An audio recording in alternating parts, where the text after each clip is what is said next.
সকাল 7টায় প্রথম ট্রেন ছাড়বে হাওড়া ময়দান থেকে এবং এসপ্ল্যানেড থেকে, এবং শেষ ট্রেন ছাড়বে রাত্রে 9:45 এসপ্ল্যানেড থেকে এবং হাওড়া ময়দান থেকে, বোথ দ্য এন্ড।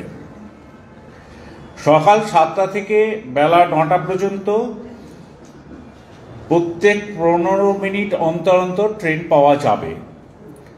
9টা থেকে বেলা 11টা পর্যন্ত, যেটাকে আমরা পিক সময় মনে করছি, সেখানে 12 মিনিট অন্তর অন্তর ট্রেন, ফ্রিকোয়েন্সি ইজ 12 মিনিট। 11টা থেকে বিকেল 5টা পর্যন্ত 15 মিনিট অন্তর অন্তর ট্রেন।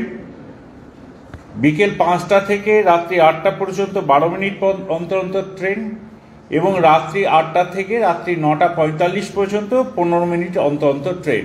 এটি হাওড়া ময়দান থেকে এসপ্ল্যানেডের কথা বললাম।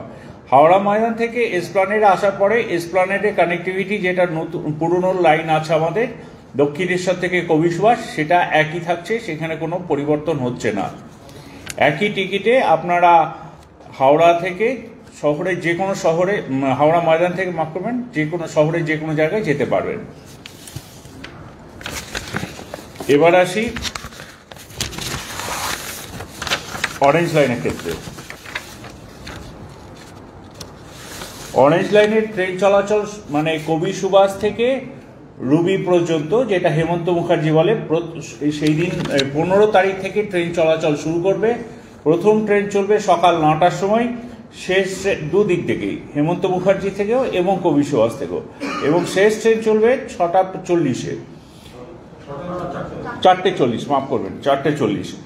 প্রত্যেক 20 মিনিট অন্তর অন্তর ট্রেন চলবে। আপে ডাউনে দুদিক দিয়ে ট্রেন চলাচল করবে।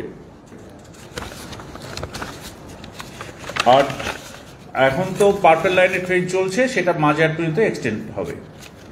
সেটা বিকেলে স্যার যেটা বলে দিলেন 3:35 পর্যন্ত, 8:30 থেকে 3:35 পর্যন্ত ট্রেন চলাচল করবে আপাতত। 3:35,